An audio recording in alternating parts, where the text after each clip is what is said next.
Let's go over the most important stimulus news. A letter from the IRS is coming and it's telling you if you're eligible to receive, and it's talking about the $1,400 stimulus payments. Many of you are actually waiting for your $1,400 third stimulus check to arrive. Well, it is likely you will have to file taxes in order to receive your missing stimulus relief money. The recovery rebate credit is available to anybody that did not receive their third stimulus check or if they received less than the correct amount.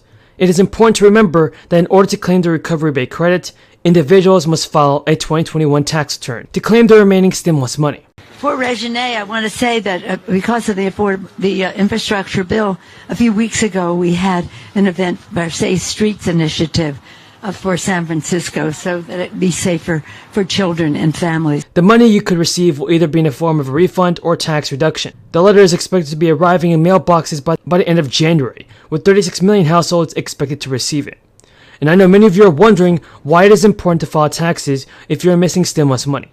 According to CNET, the IRS will now record your stimulus check from 2021 in your tax return. This could lead to a review of your filing, which would inevitably lead to a delay in getting the stimulus back. And also, everybody, if you are a senior, then make sure to continue watching this. So today, CNBC reported that a public health emergency could actually cost millions of people to lose Medicaid coverage. The bad news is that up to 15 million people are at risk of losing Medicaid. Across the country, people are preparing for this. But the analysis have announced that many people are likely to be eligible for other forms of coverage. But there is a concern that few people will know that they are in danger of losing Medicaid and are eligible for other types of health insurance. There have been few attempts to communicate this to those who are affected, but not every state is approaching it the same way. So, as of now, states are required to keep people on the Medicaid payrolls during the public health emergency unless they move out of the state or ask to be removed. So when the public health emergency ends, states will have 12 months to go through enrollment and determine everybody's eligibility status. Now, we all know how Democrats spent much of January on the voting rights legislation. Now, with On Devore now in shambles, they're refocusing their attention to the Build Back Better bill. So President Biden can get this done. So hopefully President Biden can get this done, everybody. If you think he can, tell me in the comments down below, and I'll do my very best in answering all of your questions. Well, good afternoon, everyone. There's a saying that those that preceded me have said everything that needs to be said. So I'm not going to put the microphone down yet, though. Ivar, thank you for your superb leadership. To the building trades, to all the stakeholders, the workers, the contractors, the pilots, as Congresswoman Spears so ably listed out, the honor roll of those that make this place work. My second home, I would submit to you, is San Francisco International Airport, because I am here faithfully twice a week for now almost 30 years. So I know every nook and cranny. I know what works and what doesn't work. I know where my favorite food snacks are. But more importantly, this is the gateway to the two magic words in our region. San Francisco, the city of St. Francis, and Silicon Valley. Right here. And as was said, this needs to be a world-class airport, and that's what we're here to celebrate. You cannot even begin to dream of the completion of these projects unless you have the money. And we have delivered that, and we will continue to. The infrastructure of our country has been neglected. We just came from another press conference for Caltrain. That started, that passenger service was launched during the administration of Abraham Lincoln, 1863. And here we are in our day and our time, not just remembering the past from the old original terminal, but with the name of Harvey Milk, who always is a reminder of the great mayor of the city of San Francisco at that time, George Moscone. But we, in our time, are making history by making sure that this is a jewel in the crown of SFO.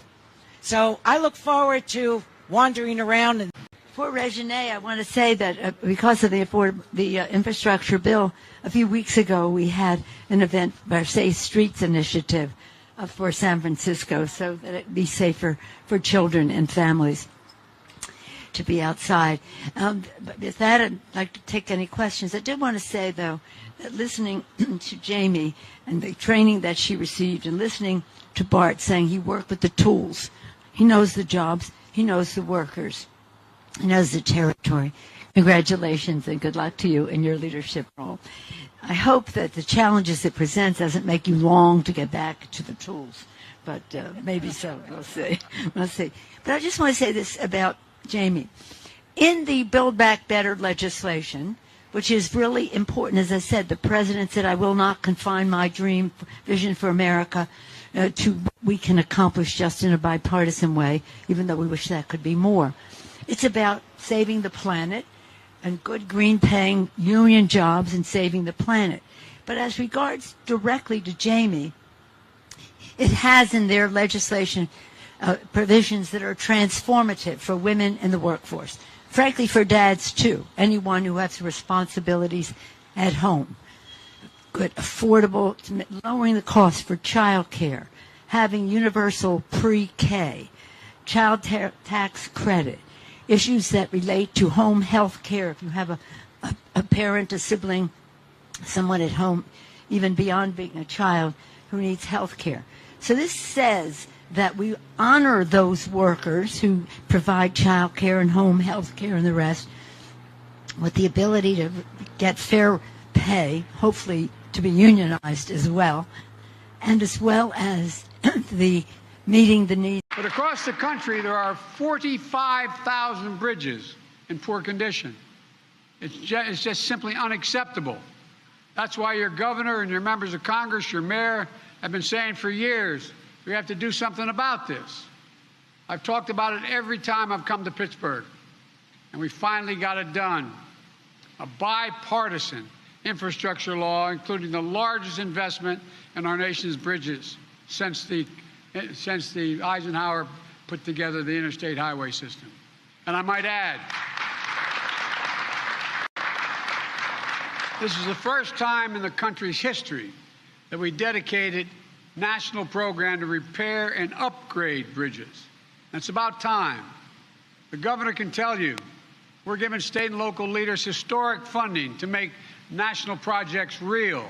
Here in Pennsylvania, that means at least $1.6 billion for bridges alone, $327 million in 2022 alone just to repair bridges. We've got to get it on with it. We've got to move. The next time, we don't need headlines saying that